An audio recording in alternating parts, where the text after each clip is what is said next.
Shalom saudara semua yang dikasihi Tuhan. Kita berjumpa lagi dalam channel My Family. Baik, hari ini kita akan belajar mengenai tujuan pernikahan. Sangat penting kita membahas tema tersebut, karena walaupun sudah menikah, tidak banyak orang yang mengerti tujuan yang sebenarnya dari pernikahan itu sendiri. Dalam Kejadian 1 ayat yang ke-28, Alkitab mencatat bahwa Allah memberkati Adam dan Hawa dan berfirman, "Beranak cuculah dan bertambah banyak." Ini merupakan pemberkatan suatu pernikahan yang dilakukan oleh Allah sendiri, walaupun tidak dijelaskan secara harfiah di ayat tersebut. Karena kemudian Allah berkata, "Beranak cuculah dan bertambah banyak." Jadi pernikahan adalah ide, gagasan, atau rancangan dari Allah sendiri. Ada 5 tujuan dari sebuah pernikahan. Namun saya akan membahas yang kelima saja. Yang 1 sampai dengan 4 saya berikan poinnya saja. Tujuan pernikahan yang pertama, supaya dapat saling menolong. Kita dapat membaca di dalam Kejadian 2 ayat yang ke-18. Tuhan Allah berfirman, "Tidak baik kalau manusia itu seorang diri saja. Aku akan menjadikan penolong baginya yang sepadan dengan dia." Tujuan yang kedua adalah rekreasi dan prokreasi. Rekreasi itu berbicara mengenai hubungan intim suami dan istri yang tercatat di dalam Kejadian 4 ayat yang ke-25a. Adam bersetubuh pula dengan istrinya. Hasil dari hubungan intim atau rekreasi adalah prokreasi yang akan menghasilkan keturunan-keturunan ilahi. Dapat kita lihat di dalam Kejadian 1 ayat yang ke-28a. Beranak cuculah dan bertambah banyak. Dijelaskan di dalam Maleakhi 2 ayat yang ke-15. Bukankah Allah yang Esa menjadikan mereka daging dan roh? Dan apakah yang dikehendaki kesatuan itu? Yaitu keturunan ilahi. Tujuan yang ketiga adalah untuk mencegah percabulan atau kenajisan. Hal tersebut dengan jelas ditulis oleh Paulus kepada jemaatnya di Korintus dalam suratnya yang 1 Korintus 7 ayat yang kedua.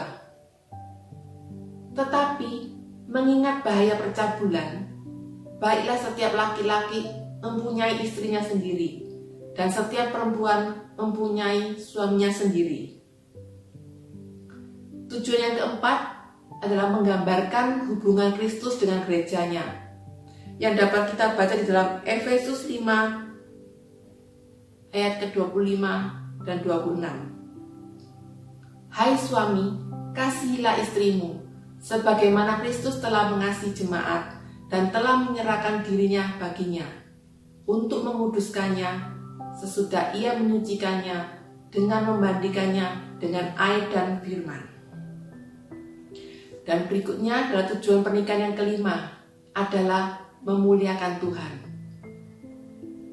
Tujuan yang kelima inilah yang akan kita bahas.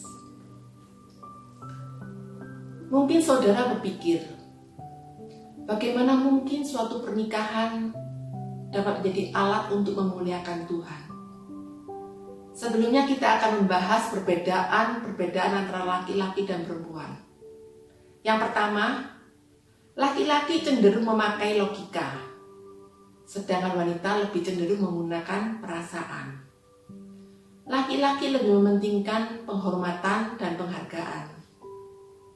Mereka mempunyai kebutuhan untuk dihormati dan dihargai. Sedangkan wanita membutuhkan kasih. Mereka membutuhkan dicintai dan dikasihi. Oleh karena alasan tersebut, maka di dalam Efesus 5 ayat yang ke-33 tertulis, bagaimanapun juga, bagi kamu masing-masing berlaku, kasihilah istrimu seperti dirimu sendiri, dan istri hendaklah menghormati suaminya. Untuk dikasihi, itulah yang jadi kebutuhan seorang istri. Sedangkan seorang suami membutuhkan untuk dihargai dan dihormati. Perbedaan yang kedua adalah temperamen. Setiap manusia memiliki temperamen yang berbeda-beda. Seperti yang kita ketahui, ada 4 tipe temperamen manusia, yaitu koleris, melankolis, sanguin, dan pragmatis. Orang yang bertemperamen koleris, kelemahannya adalah egois, tidak sabaran, dan otoriter atau dominan. Sehingga dalam kehidupan pernikahan, sering terjadi gesekan karena terlalu suka mengatur pasangannya dan cenderung memaksakan kehendaknya. Tipe koleris ini memiliki kelebihan tegas, disiplin, dan memiliki prinsip yang kuat. Sedangkan orang yang memiliki temperamen melankolis adalah tipe yang sangat sensitif, mudah tersinggung, dan perfeksionis. Namun, kelebihan tipe melankolis ini adalah tipe yang memiliki empati tinggi, setia, dan rela berkorban. Beda lagi dengan temperamen sanguin yang mudah berjanji, mudah lupa, mudah bosan. Sehingga biasanya tipe ini kurang setia pada pasangannya. Sebaliknya, temperamen ini memiliki kelebihan, yaitu ramah, belas kasihan tinggi, dan mudah mengampuni. Dalam membina hubungan, sanguin adalah pribadi yang sangat romantis. Kemudian yang terakhir adalah temperamen pragmatis, yang keras kepala dan acuh tak acuh. Tetapi kelebihan tipe pragmatis ini adalah memiliki penguasaan diri yang baik dan tidak suka konflik, cinta damai, dan juga setia. Sebenarnya masih banyak ciri-ciri dari masing-masing temperamen tersebut. Namun yang saya sebutkan hanya beberapa saja yang berhubungan dengan masalah yang sering terjadi dalam hubungan pernikahan. Sebagai contoh, ada pasangan suami istri, suaminya koleris, dan istri melankolis. Karena perbedaan temperamen, mau makan di rumah makan saja bisa menimbulkan pertengkaran. Karena istri yang melankolis, ragu-ragu, dan sulit dalam membuat keputusan untuk memilih makanan. Buku menu dilihat berulang-ulang, dibolak-balik. Sedangkan suami yang koleris tidak sabaran dan mudah marah. Akhirnya mengucapkan kata-kata kasar sehingga membuat sang istri tersinggung. Perbedaan yang ketiga adalah perbedaan pola asuh dari keluarga masing-masing. Ada keluarga yang mendidik anak-anaknya dengan disiplin yang tinggi. Ada juga anak yang dimanja, dituruti semua kemauannya. Tapi ada juga anak-anak yang tidak mendapat perhatian dan kasih sayang dari orang tua. Dan dampak dari pola asuh orang tua ini sangat mempengaruhi kehidupan pernikahan dan keluarga anak-anak mereka di kemudian hari. Karena anak-anak cenderung mewarisi karakter dan kebiasaan-kebiasaan orang tuanya masing-masing. Perbedaan keempat adalah tingkat pendidikan, kebudayaan, dan status sosial keluarga masing-masing. Saya mengenal seorang suami yang dibesarkan di keluarga yang konservatif, keluarga yang kolot, selalu mempertahankan kebiasaan-kebiasaan dan tradisi yang lama. Sedangkan istrinya berasal dari keluarga yang moderat, tidak ekstrim, mau mempertimbangkan pandangan atau pandangan pihak lain. Ketika putri mereka berusia 1 bulan, maka suami hendak menjalankan tradisi dengan mencukur habis rambut putrinya yang lebat, dan istrinya tidak menyetujuinya, sehingga terjadilah konflik. Selain perbedaan, ada juga kasus khusus yang terjadi dalam pernikahan karena ada trauma di masa lalu. Saya juga menyumpai seorang istri yang mengalami KDRT dari suaminya. Setelah kita telusuri, akhirnya kita temukan akar permasalahannya. Ternyata suaminya trauma karena tumbuh dan dibesarkan di keluarga yang suka KDRT juga.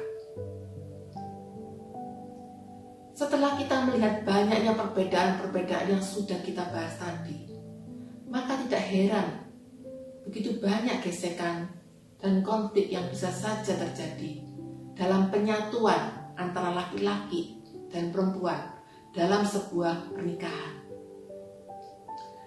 Amsal 27 ayat yang 17 menuliskan, besi menajamkan besi, orang menajamkan sesamanya. Proses penajaman ini adalah untuk saling memurnikan agar setiap pribadi menjadi lebih baik.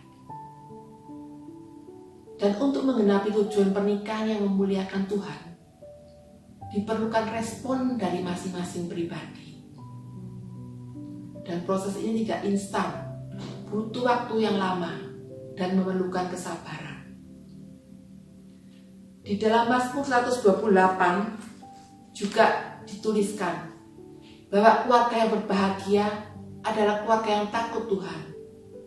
Dan orang yang takut Tuhan adalah orang yang mengerti bahwa Tuhan turut bekerja di dalam segala sesuatu. Bahkan dalam setiap perbedaan dan gesekan-gesekan yang terjadi, Tuhan izinkan sebagai proses untuk membentuk masing-masing pribadi semakin hari semakin seperti Kristus. Doa saya, kiranya pernikahan dan keluarga kita semua dapat memuliakan nama Tuhan, sehingga menjadi berkat bagi keluarga lainnya. Sampai berjumpa lagi saudara-saudara semua. Tuhan Yesus memberkati.